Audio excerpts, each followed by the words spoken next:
Hello everyone, welcome back to my YouTube channel.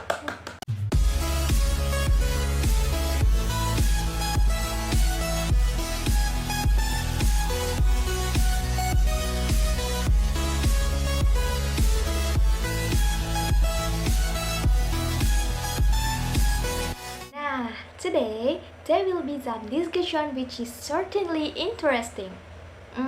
So what is it? If you are curious, then watch this video until it's out and don't forget to like, comment, and subscribe. So, check it out!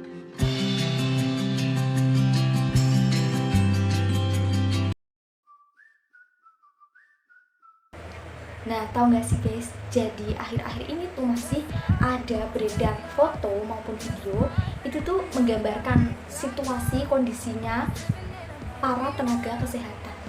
Misal nih, adanya foto seorang dokter sama tenaga medis yang sedang menolong pasien yang dia tuh lagi krisis akibat pembacokan, atau tenaga medis yang selfie-selfie di meja operasi. Terus juga ada selfie-selfie dua perawat di depan pasien, padahal pasien itu lagi sekarat. Masya Allah. Nah, perilaku tenaga kesehatan yang kayak tadi itu menimbulkan pertanyaan kan akhirnya. Jadi sebenarnya apakah etis melakukan selfie di ruang operasi, dan sebenarnya gimana sih perlindungan hukum terhadap rahasia pasien? Oke, jangan kemana-mana. Di sini bakal semuanya dibahas, dikupas tuntas. Jadi yang pertama itu kita bahas dari yang paling dasar dulu ya. Jadi dari hukumnya dulu. Jadi itu sebenarnya apa sih motif-motif mereka mengunggah foto-foto selfie di media sosial? Nah, bisa jadi foto-foto maupun video yang mereka unggah yang menggambarkan tentang kondisi pasien itu, mereka itu berharap biar viral gitu loh, biar viral, dan dia bakal membawa keuntungan yang banyak, baik bagi petugas medisnya maupun bagi penyedia layanan kesehatan.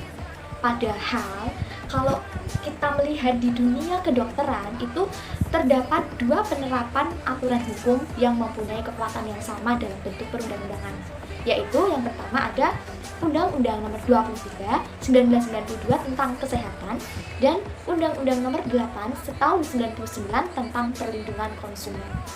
Oke, seperti yang dijelaskan tadi, mengenai pasal 53 ayat 2 Undang-Undang Nomor 23 tahun 1992 tentang kesehatan itu menyatakan bahwa tenaga kesehatan dalam melakukan tugasnya berkewajiban untuk mematuhi standar profesi dan menghormati hak pasien. Nah, salah satu hak pasien adalah hak kerahasiaan medik. Jadi, tindakan tersebut telah melanggar salah satu kode etik, yaitu Kode Etik Kedokteran Indonesia pada pasal 12 yang menyatakan bahwa setiap dokter itu wajib merahasiakan segala sesuatu yang diketahuinya tentang seorang pasien, bahkan setelah pasien itu meninggal dunia.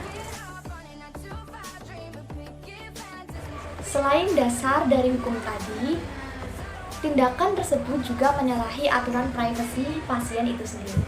Jadi, data pasien itu kan mengandung kerahasiaan, dan itu merupakan hak pasien yang harus dijunjung tinggi oleh setiap penyelenggara kesehatan, ya kan?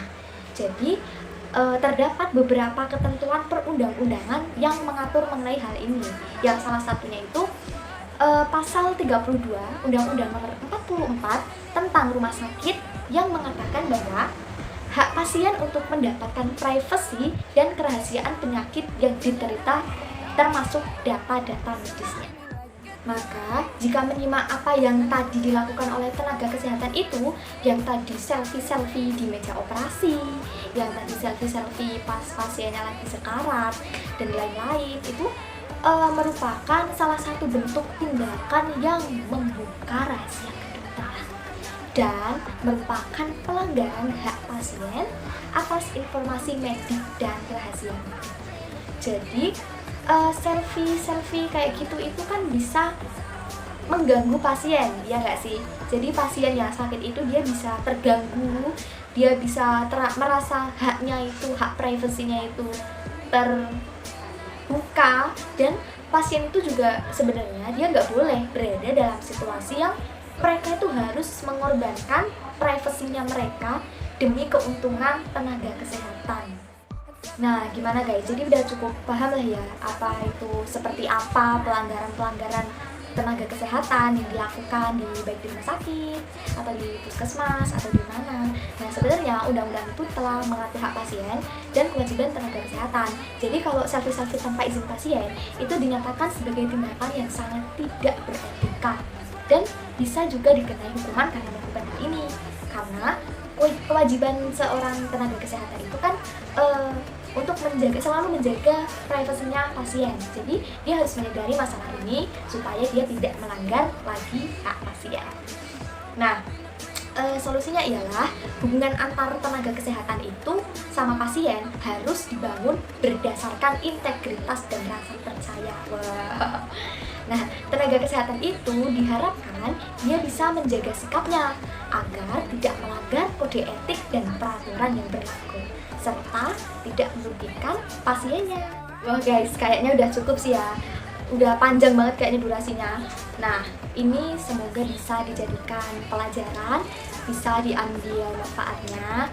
Semoga tenaga kesehatan kedepannya semakin bisa mematuhi kode etik yang ada, bisa sesuai dengan peraturan dan undang-undang yang berlaku dan tidak lagi merugikan pasien-pasiennya. Okay guys, I think enough. Thank you for listening and bye bye. Assalamualaikum.